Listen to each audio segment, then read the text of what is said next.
Thanos, the Mad Titan, the destroyer of worlds, the one who snapped away half of all life in an instant. But what if I told you there's a future where Thanos didn't just kill half the universe, he killed everything. And in the silence of his perfect victory, he sat alone, broken, waiting for someone strong enough to finally kill him. This is the story of how Thanos won and why he wished he hadn't. The story begins not at the end, but far beyond it. In a distant, hopeless future, Thanos has conquered all. No Avengers, no Guardians, no gods, no kings, just death. Galactus, gone. The Celestials, wiped out. The X-Men, buried. Thanos rules over the ashes, and he is utterly, desperately alone. But here's the twist. Old King Thanos, ancient, cosmic, rotting, summons a younger version of himself from the past. Why? To help him defeat the last surviving threat, the Silver Surfer. This surfer isn't the one we remember. He's wandered the universe for thousands of years, cloaked in darkness, wielding Mjolnir, Thor's hammer. Thanos wasn't entirely alone in his kingdom of silence. By his side rode a ghost, a laughing, burning spectre with a skull of fire and a soul long damned. Frank Castle, once known as the Punisher. In the end times, when Earth fell and heroes died, Frank remained.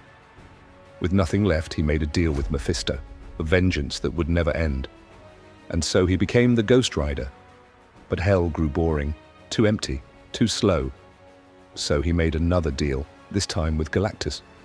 He became his herald, a spirit of vengeance riding through the stars, punishing what little life remained. But even Galactus fell. And when Thanos found him, he didn't kill him, he saved him. Not out of mercy, but loneliness. Frank Castle, Ghost Rider, became his jester, his soldier, his eternal company. He laughed not because he was free, but because there was nothing left to cry for. And when the Silver Surfer returned to end it all, Frank was the first to ride into battle. Flames roaring, chains screaming, and yet it wasn't enough. Even vengeance can be extinguished. The Surfer cut him down, and the universe grew quieter once more. The final battle didn't begin with the Surfer. It began with the Hulk. In this future, Banner was kept alive, and not as a hero, not even as a monster, but as a pet. Thanos kept him in chains, a broken beast, caged beneath his throne. For centuries, Hulk was tortured by isolation, fed only scraps, spoken to like a dog, not even allowed to die. But when the Silver Surfer returned to challenge Thanos, Hulk was unleashed. What rose wasn't the Hulk we knew? It was rage without limit, pain without words, a creature who no longer remembered who he was, only who broke him. He fought Surfer first, but even with all that fury, he fell. And then it came, the final war. Silver Surfer, wielding Mjolnir, charged into battle against both versions of Thanos. The fight shook what was left of Earth. A god, a ghost, and a monster, burning through the last pages of existence. In the end, the Surfer falls. Mjolnir shatters, Hulk lies broken, and Thanos stands, with nothing left to kill. The last war was over. But here's the truth old King Thanos was hiding. He didn't summon his younger self to help him rule the stars. He summoned him because he thought maybe he could win her love. Maybe the younger Thanos still had a chance. Maybe death would finally speak to him. Because Thanos, the most feared being in existence, wasn't chasing power.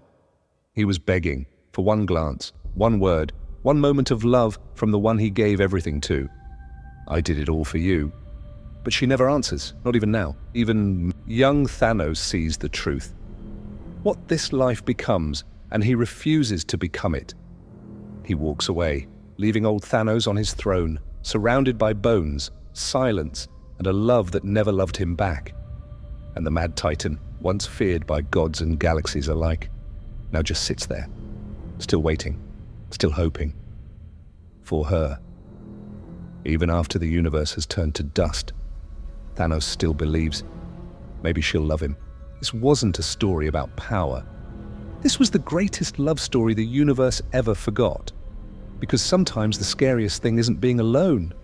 It's giving everything for love and being met with silence. Let me know if you want to hear the story of Cosmic Ghost Rider next, because even he couldn't escape love or regret. Subscribe for more, and remember, even monsters can have a heart.